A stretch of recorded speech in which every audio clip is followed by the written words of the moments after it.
सत्य समाचार, निष्पक्ष समाचार, समाज बदल्ने हाम्रो अभियान। नमस्कार, यो हो टाइम समाचार। म चाहन्छु सुरु गरौँ मूल्य वृद्धि सम्बन्धी समाचारबाट। एकसी समय सरकारका उच्च पदस्थ अधिकारीहरू नेपालभन्दा भारतमा पेट्रोलियम पदार्थ महँगो भएकाले पनि मूल्य वृद्धि गर्नु परेको बताउँथ्यो।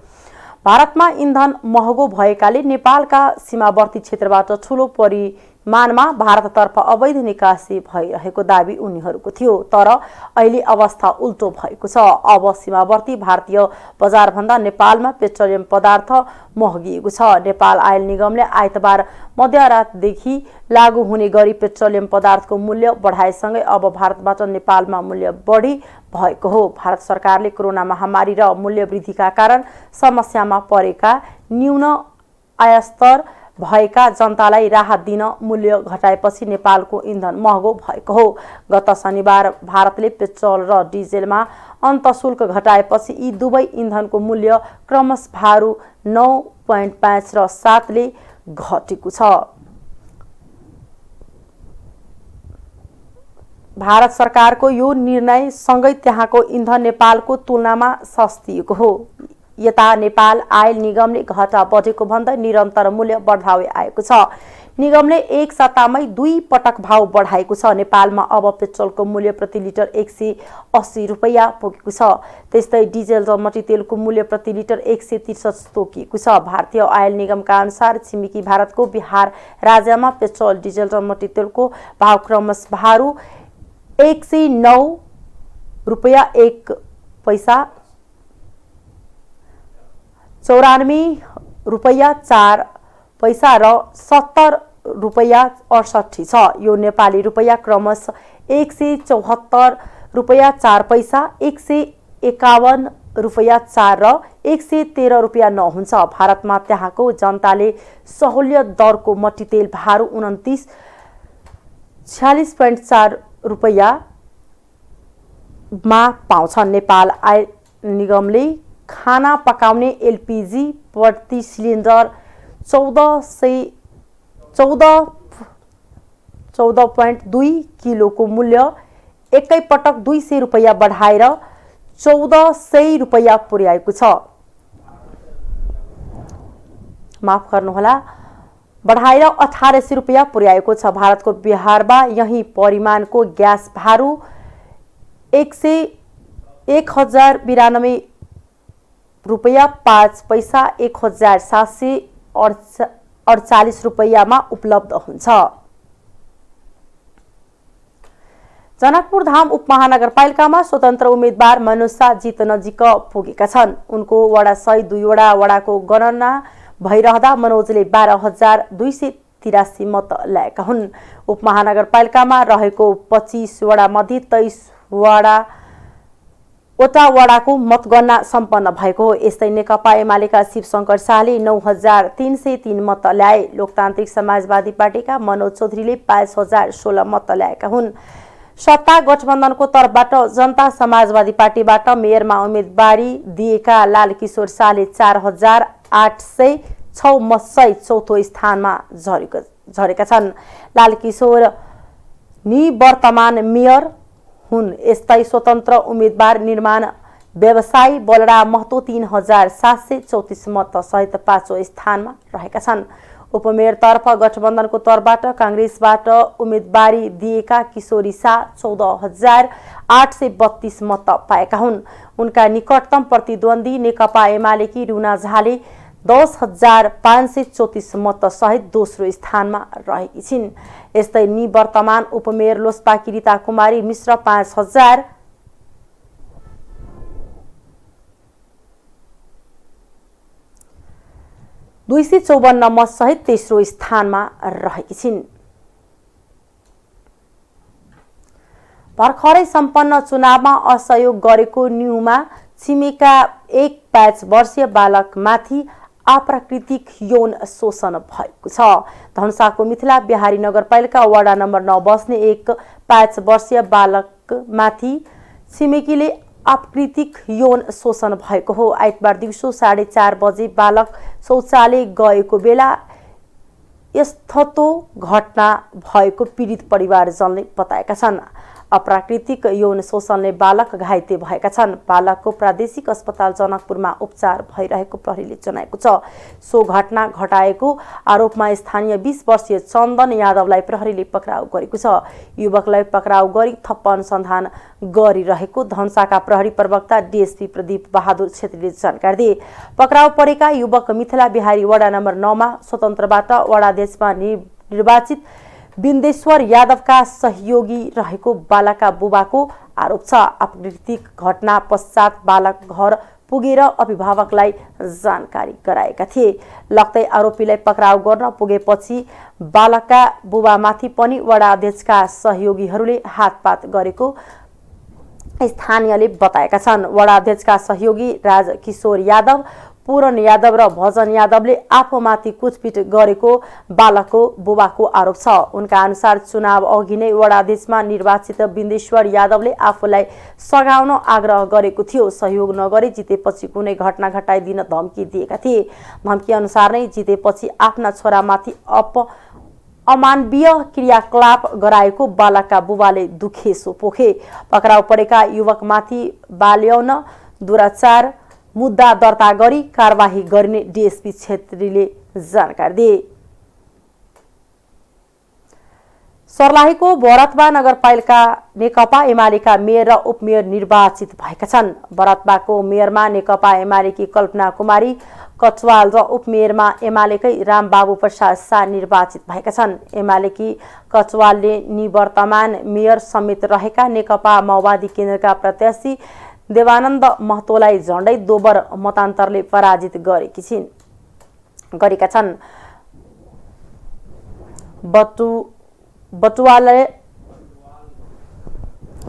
कचवालले 12,273 मत ल्याउँदा उनको निकटतम प्रतिद्वन्दी महतोले 6,666 मत मात्र ल्याए। यस्तै उपप्रमुखमा एमालेका शाह 9,901 मत ल्याएर निर्वाचित भएका छन्। उनका निकटतम प्रतिद्वन्दी नेपाली कांग्रेसकी गंगा दाहालले 71,19 मत ल्याइन्। रौतहट जिल्लाको वृन्दावन नगरपालिकामा एकीकृत समाजवादी पार्टीका उम्मेद्वार विनोद प्रसाद पटेल विजय भएका छन्।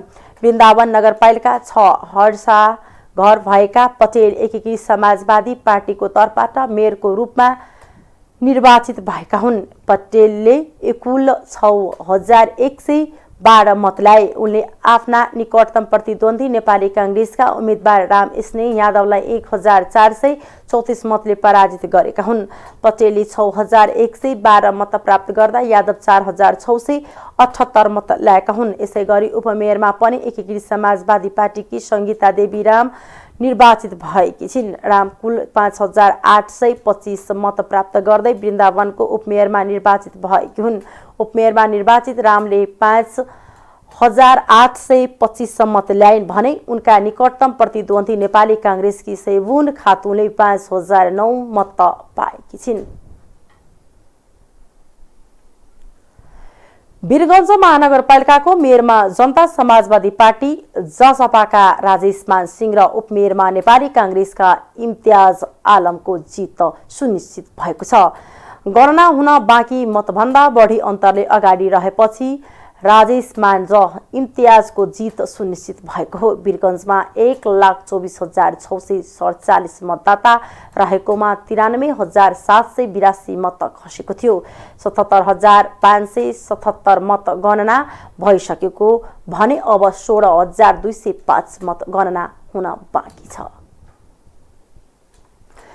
भरतपुर महानगरपालिकामा गठबन्धनबाट मेयर उम्मेद्वार नेकपा माओवादी केन्द्रकी रेणु दाहालले 10,126 मतको अग्रता लिएकी छिन्। 1,10,454 मत गन्दा रेणुले 44,305 मत पाएकी छिन्। निकटतम प्रतिद्वन्दी नेकपा एमालेका उम्मेद्वार विजय सुवेदीले 34,179 मत पाएका छन्। स्वतन्त्र उम्मेद्वार जगन्नाथ पौडेलले 13,515 मत पाएका छन्। यस्तै उपप्रमुखमा कांग्रेसका चित्रसेन अधिकारी 18,422 मतले अघि छन्। अधिकारीले 45,468 मत पाएका छन्। निकटतम प्रतिस्पर्धी राप्रपाकी हिमला गुरुङले 27,046 मत पाएकी छिन्।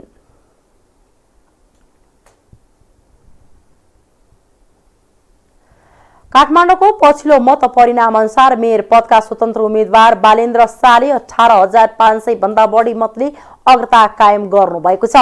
पछिल्लो मत परिणाम अनुसार उहाँ नेपाली कांग्रेसकी सृजना सिंह भन्दा 18,559 मतले अगाडि हुनुहुन्छ। बालेन्द्र शाहले अहिलेसम्म 45,982 मत ल्याउँदा सिंहले अहिलेसम्म 27,423 मत ल्याउनु भएको छ। महानगरमा 1,34,087 मत गन्दा एमालेका उम्मेद्वार केशव स्थापित तेस्रो स्थानमा हुनुहुन्छ। उहाँले 26,454 मत पाउनु भएको छ। निर्वाचन आयोगले 729 वडा पालिकामा मतगणना सम्पन्न गरेको छ। आयोगले गत वैशाख 30 गते एकसाथ सबै 753 वडा पालिकामा निर्वाचन गरेको थियो। अब देशका 24 वटा पालिकाको अन्तिम मत परिणाम आउन बाँकी रहेको छ। आयोगका अनुसार मतगणना सम्पन्न भएका पालिकामा सबैभन्दा बढी प्रमुख तथा अध्यक्ष पद नेपाली कांग्रेसका उम्मेद्वारले जितेका छन्। त्यसपछि क्रमशः नेकपा एमाले, नेकपा माओवादी केन्द्र, जनता समाजवादी पार्टी, जसपा नेपाल, नेकपा एकीकृत समाजवादी र लोकतान्त्रिक समाजवादी पार्टी लोसपा नेपालले बढी पालिकाको प्रमुख तथा अध्यक्ष जितेका छन्। आयोगको पछिल्लो तथ्याङ्क अनुसार मतगणना सम्पन्न भएका मध्ये 320 पालिकाको प्रमुख तथा अध्यक्षमा कांग्रेसका उम्मेद्वार विजयी बनेका छन्। मतगणना भइरहेका मध्ये 6 वडा पालिकाको प्रमुख तथा अध्यक्षमा कांग्रेसका उम्मेद्वारको अग्रता रहेको छ। एमालेका उम्मेद्वारले हालसम्म 199 वडा पालिकाको प्रमुख तथा अध्यक्षमा जित निकालेका छन्।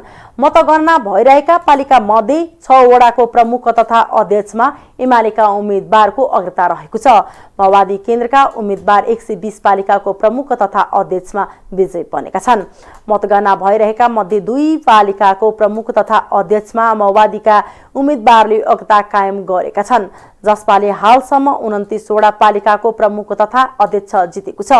मतगणना भइरहेका पालिका मध्ये 3 वडाको प्रमुख तथा अध्यक्षमा जसपाका उम्मेद्वारको अग्रता रहेको छ। एकीकृत समाजवादीले 17 वडा पालिकाको प्रमुख तथा अध्यक्ष जितेको छ। मतगणना भइरहेका पालिका मध्ये 2 वडा एकीकृत समाजवादीका उम्मेद्वार अगाडि रहेका छन्। लोसपाका उम्मेद्वारले 15 वडा पालिकाको प्रमुख तथा अध्यक्ष जितेका छन्। मतगणना भइरहेको पालिका मध्ये एउटामा लोसपाको अग्रता रहेको छ। आयोगका अनुसार अन्य दल र स्वतन्त्र उम्मेद्वार 29 वडा पालिकाको प्रमुख तथा अध्यक्षमा विजय भइसकेका छन्। मतगणना भइरहेका मध्ये एउटा पालिकामा स्वतन्त्र उम्मेद्वारको अग्रता रहेको छ। नेकपा क्रान्तिकारी माओवादी निकटतम अखिल क्रान्तिकारीको आयोजनामा विभिन्न पार्टीका संगठनहरूले पेट्रोलियम पदार्थमा गरिएको मूल्यवृद्धि विरुद्धमा रयाली सहित आयल निगम केन्द्रीय कार्यालय टेकुमा धरना दिएका छन्। पटक पटक भएको मूल्यवृद्धि खारेजको माग गर्दै सोमबार उनीहरूले विरोध धरना दिएका छन्। अखिल क्रान्तिकारीका अध्यक्ष हरिकृष्ण गजुरेल, अखिल नेपाल ट्रेड युनियन महासंघका अध्यक्ष ईश्वर तिमसिना, अखिल क्रान्तिकारीका उपाध्यक्ष सिलु नेउपाने, वैद्यनिकट अखिल महिला संघको काठमाडौँ जिल्ला इन्चार्ज शारदा महत लगायतले विरोध रयाली निकालेका हुन्। निगमले आइतबार मध्यरातीदेखि लागू हुने गरी पेट्रोलियम पदार्थको मूल्य बढाएको छ। निगमले पेट्रोल, डिजेल र मट्टीतेलको मूल्य प्रति लिटर 10 रुपैयाँले बढाएको छ। खाना पकाउने ग्यासको मूल्य प्रति सिलिन्डर 200 रुपैयाँ बढाएको छ। अन्तर्राष्ट्रिय बजारमा पेट्रोलियम पदार्थको मूल्य बढेको छ। त्यसै अनुसार भारतीय आयल निगमले मूल्य बढाएको जनाउँदै निगमले मूल्य बढाएको जनाएको छ। निगमले पटक पटक मूल्य बढाउँदै लागेपछि आम उपभोक्ता मारमा परेका छन्। चरा ठोकिएको आशंकापछि जजिरा एयरलाइन्सको विमानलाई गौतम बुद्ध अन्तर्राष्ट्रिय विमानस्थल भैरवामा होल्डमा राखिएको छ। 121 यात्रु लिएर गए राति 2 बजेतिर भैरवामा अवतरण गरेको विमानमा चरा ठोकिएको आशंका गरेको हो। यात्रुहरू सबै सकुशल छन्। विमान राति नै फर्किने तालिका भए पनि चरा ठोकिएको आशंकामा होल्डमा राखिएको विमानस्थल कार्यालयले जनाएको छ। कार्यालयका अनुसार प्रविधिकले जाँच गरेपछि मात्रै विमानलाई उडान अनुमति दिइनेछ। विमानको बाहिरी भागमा रगत देखिएको तर रनवेमा कतै चरा नदेखिएकाले चरा इन्जनमा पस्यो कि भने आशंका गरेको छ। त्यसैले प्राविधिकले जाँच गरेपछि मात्रै विमानले उडान भर्ने कार्यालयले जनाएको छ। गएको 2 गतेदेखि गौतम बुद्ध अन्तर्राष्ट्रिय विमानस्थलमा जजिरा एयरलाइन्सले हप्ताको 3 दिन सोमबार, बुधबार र शुक्रबार उडान गरिरहेको छ। सरकारले सरकारी कर्मचारीको तलब बढाउने भएको छ। आगामी श्रावण 1 गतेदेखि लागू हुने गरी सरकारले तलब बढाउने तयारी गरेको छ। अर्थ मन्त्रालयका अनुसार आगामी आर्थिक वर्ष 2079-80 को बजेट मार्फत कर्मचारीको तलब बढाउने तयारी भइरहेको छ। यति बेला अर्थ मन्त्रालयमा नयाँ बजेट निर्माणको काम तीव्र गतिमा अघि बढिरहेको छ। पछिल्लो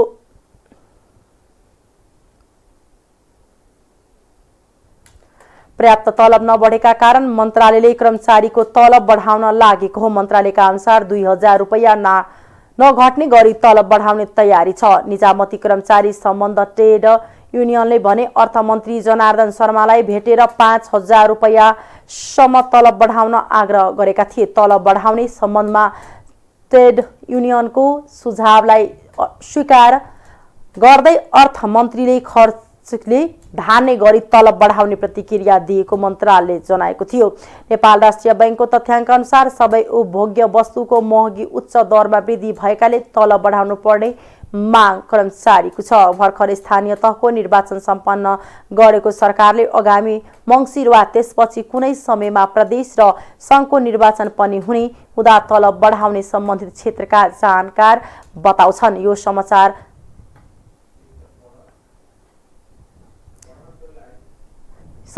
गोरखापत्र दैनिकमा छ।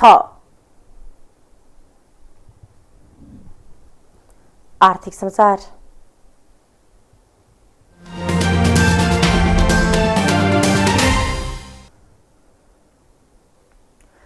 बैंक तथा वित्तीय संस्थामा देखिएको लगानी योग्य रकम तरलता अभावको समस्या अझै लम्बिने संकेत देखिएको छ। आर्थिक वर्ष सक्ने 2 महिना भन्दा कम समय बाँकी रहँदा पनि बैंकहरूमा निक्षेप वृद्धि नभएपछि तरलता अभावको समस्या तत्काल समाधान नहुने देखिएको हो।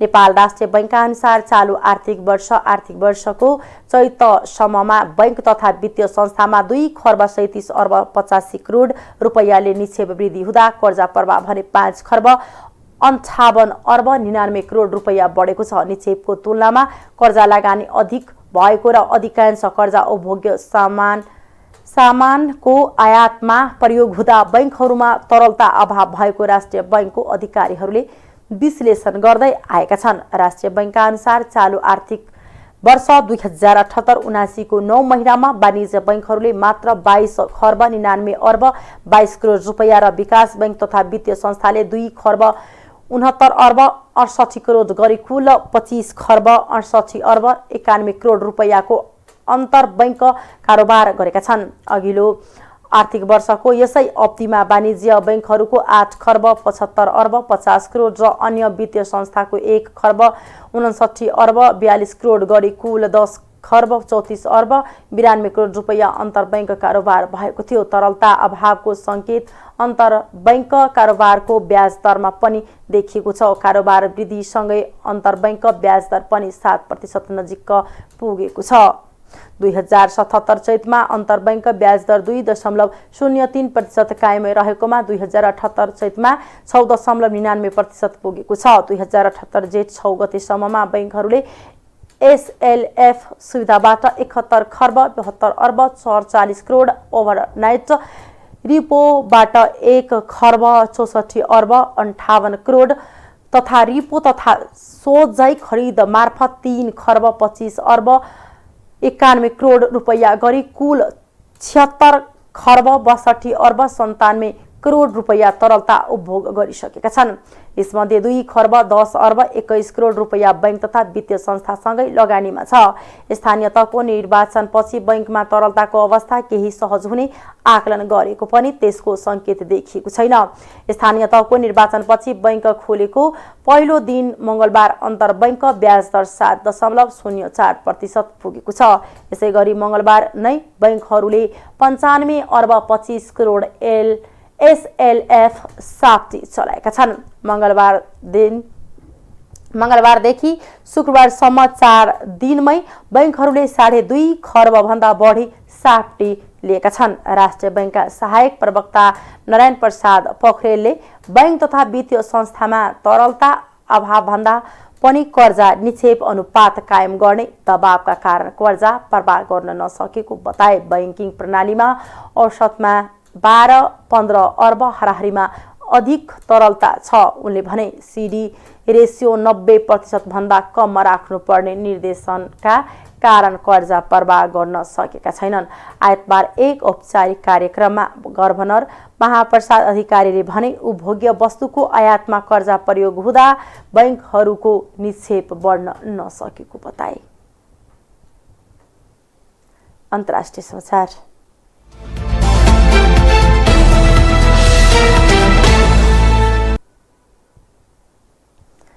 इरानको शक्तिशाली सुरक्षा दस्त रेभोल्युसनरी गार्ड्सका एक कर्नलको हत्या भएको छ। गैराती राजधानी तेहरानमा रेभोल्युसनरी गार्डका कर्नेल सैयद खोदाईको हत्या भएको हो। घर अगाडि मोटरसाइकलमा सवार 2 व्यक्तिले खोदाईलाई 5 पटक गोली प्रहार गरेको बताएको छ। हत्याको जिम्मा कुनै समूहले लिएको छैन। हत्यामा संलग्नहरूको खोजी भइरहेको छ। इरानी अधिकारीले अमेरिका र उसका सहयोगीले हत्या गरेको आरोप लगाएका छन्। कर्नेल खोदाई रेभोल्युसनरी गार्ड्स अन्तर्गत गोप्य रूपमा काम गर्ने सैन्य निकाय कुड्स फोर्सका वरिष्ठ सदस्य थिए। अमेरिकाले उक्त सैन्य बलले आतंकवादी समूहलाई समर्थन गरेको र मध्य पूर्वमा भएका आक्रमणमा उसको हात रहेको आरोप लगाउँदै आएको छ। पछिल्ला वर्षहरूमा मार्ने कुड्स फोर्सका खोदाई दोस्रो वरिष्ठ अधिकारी हुन्। सन् 2020 मा इरानका सबैभन्दा शक्तिशाली कमान्डर कासिम सुलेमानी अमेरिकी हवाई आक्रमणमा इराकमा मारेका थिए। इरानमा यसअघि सन् 2020 मा एक वरिष्ठ परमाणु ऊर्जा वैज्ञानिकको हत्या भएको थियो। खेलकुद समाचार।